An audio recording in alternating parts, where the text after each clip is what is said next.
are so pretty, pretty, pretty, pretty. Baby girl, you are so pretty, pretty, pretty, pretty.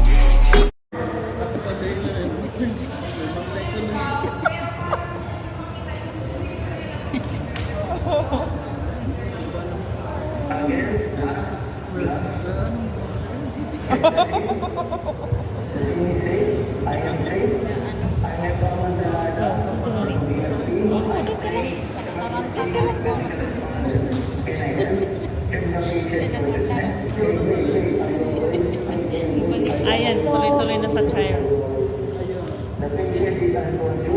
Kasi, hey, ayun, hindi lasing na lang.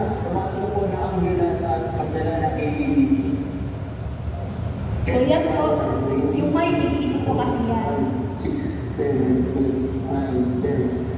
The patient has not started breathing before CPR. 1, 2, 3, 4, 5, 6, 7, 8, 9, 10. Alam pala natin yan pala dito pala yan sa gitna. Sa gitna. Nanonood ka ba? Wala naman dito. Okay, so yan po kasi, may gamit po siyang CPR mask. Ano po yung CPR mask? Yan po yung napipili po yan. So, Kaya pwede siya mag-CPR kahit hindi niya kamag-anak, no? So sa amin po, as mga responders talaga na ambulance, meron po kami mga ganyan. So, nilalagay po yan para pwede kami magbigay ng ventilation, pero hindi mo siya direct na imamount to mouth. Para pwedeng gawin kahit hindi Siyempre, hindi kamag-anak. naman po tayo laging may ganyan, or baka walang na po tayong ganyan. So, pag ganyan po, Ako, bibili na niyan si Senyorito mamaya. And then, hindi na po kailangan i-press, syempre, kasi naka-cover na po yun. So, yun po ay kung may Mask. CPR mask. So, any questions po pagdating sa CPR? Proceed na po tayo sa F-bound.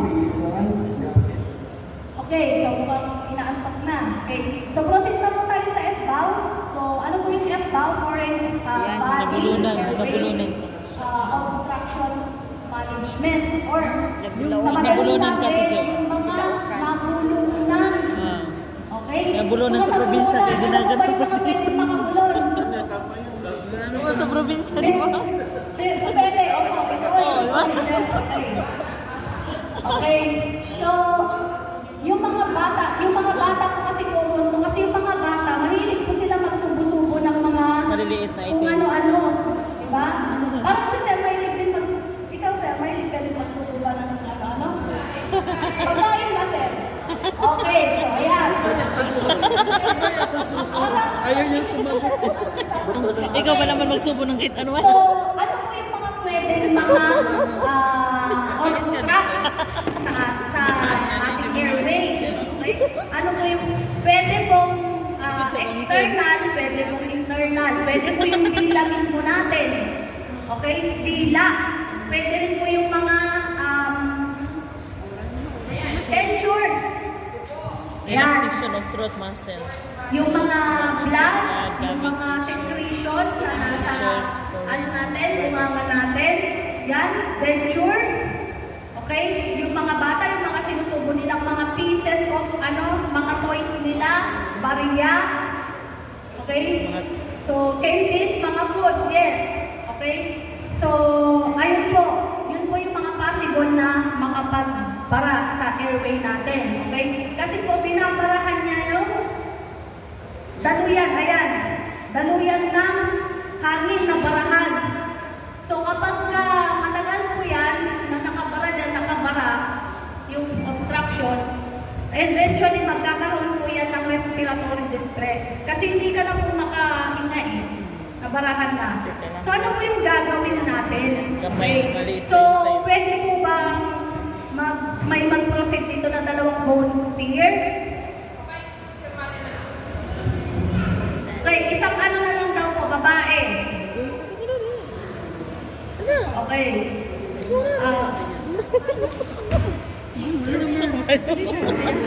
Okay. Okay. So meron po tayong dalawang types ng obstruction. Meron po partial, meron complete. Okay? Pag partial, ang gagawin lang po ay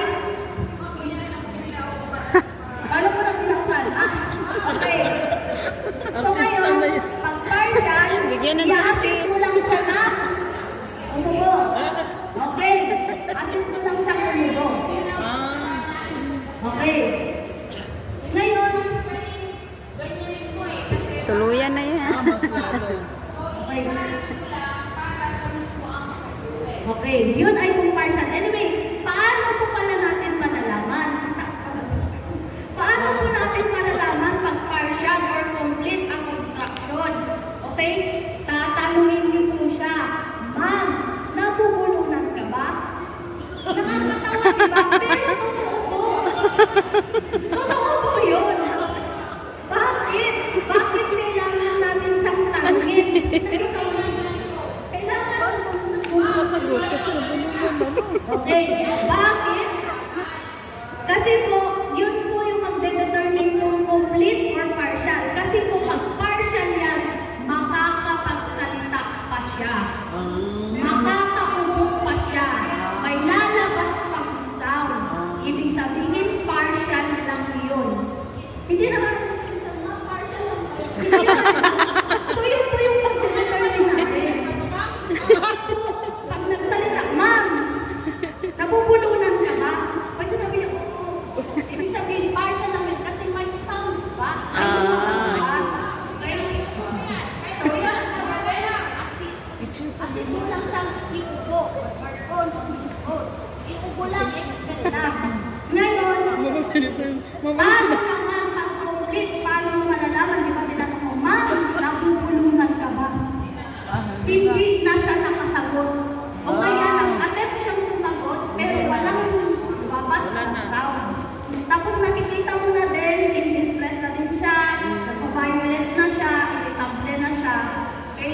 So, ibig sabihin complete yun. Complete obstruction. So again, pag nakapagsalita pa, nakaupo pa, partial, assist mo lang siyang iubo. Okay? Pagka hindi na nakapagsalita, ibig sabihin, complete. So ngayon, hindi nakapagsalita na, complete obstruction. Ngayon, ang gagawin na natin, abdominal thrust. Okay? So pupunta ka, ikaw na responder, pupunta ka kayo sa likod niya. Gagawa ka ng tripod position. Ano yung tripod? Paano kung mas malaki pa sa'yo yung anuhin mo? Ilalagay mo Kaya. yung isang paa mo. Bahala ka na naman kung left or right. Sabi ko yung ikaw gagawa eh. So ngayon, yung isang kamay mo, ilolocate o make a fist. Ganito po. Yan. Pam, papasok. Yan. Yan. Yan. Yung isang kamay, yung free hand mo naman. Okay?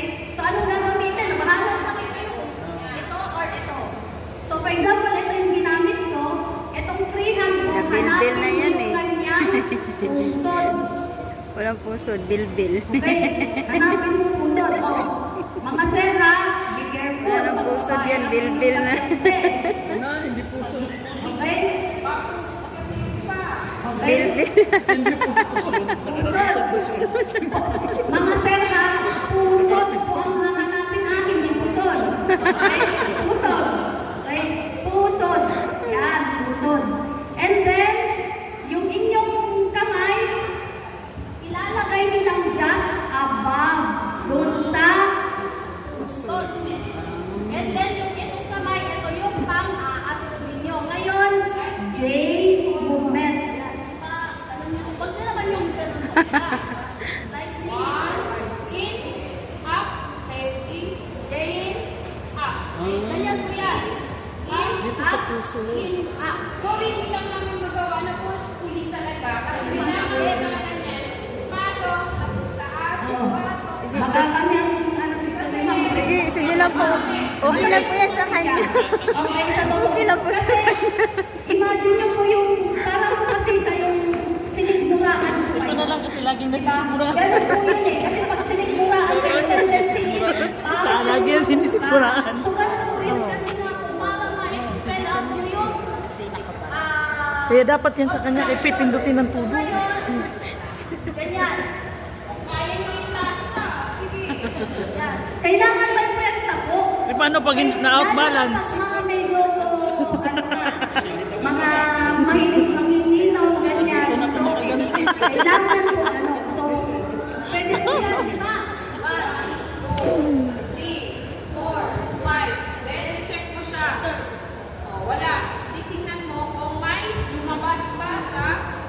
bibig niya.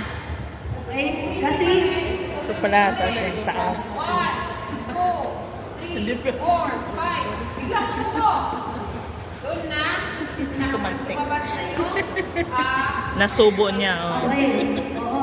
So, kailangan niyo din pong i-check kasi baka mamaya lumabas na pala, hindi man siya nagsasalita. Masakit po kasi talaga yun. So, imagine niyo na lang po talaga pag siniguraan kayo, pag binigyan kayo ng isa. Diba? Ganun, parang ganun po kasi yun. So, ayun po yung sa Adult. ah, Adult. adult. Paano naman po ito? Sa mga babies, Ito na, saka sa teacher. mga Ito bata. din, oh. Okay? Pag mga maliliit na Ayan, bata, sa'yo. yan. So, ayan. Ang hawak mo dito. Na ganun pala, Chay. Ganun pala yung dito. Oh. Yan. Yung ulo po dapat mas mababa kaysa sa katawan. So, Mm. ganyan po yan. So, alam niyo po yung dito sa parang paklas niyo. Yan. Ito po yung Ah, sa gitna. Islam po natin. Oh. Ganun lang 5. pala. Pagkatapos ng 5, 10, check. Kung merong lumabas, wala, magpe-press ka ng 5 din. 1, 2, 3, 4, 5. Check. Wala. Pero kung sumilip yung nakabara, kung kaya nang Dukutin. ng hinililit mo, pwede. Pero kung wala man nakikita, huwag po mag-blind siya. Ang tawag natin dito, finger sweep. Kung visible lang. Kung hindi pa rin, lipat mo. 5 back blows ulit. 1, 2, 3, 4, 5. Then, check. Then, wala pa rin. 5 pa rin. 1, 2, 3, 4, 5. Ito sa gitna, Chay. And kung umubo na si baby, or visible na po, or nakikita na, kunin mo. Then, pag umubo siya, recovery position. Ibig sabihin, Okay na siya. ito pa rin recovery position natin. So, ganyan po sa baby. Paano mag-display? So, ay add-on ko lang. Ito po, kapag nakita niyo na po yung obstruction, pero nandun pa sa medyo lalim niya, huwag niyo po munang i-finger sweep. Tuloy niyo pa rin po yan. Kasi baka tendency, lalo na pag mga baby, malaki po itong kamay natin. Baka tusok po natin. Imbes na palabas, Na-push na. pumasok pa. Na-push niya na. Oh.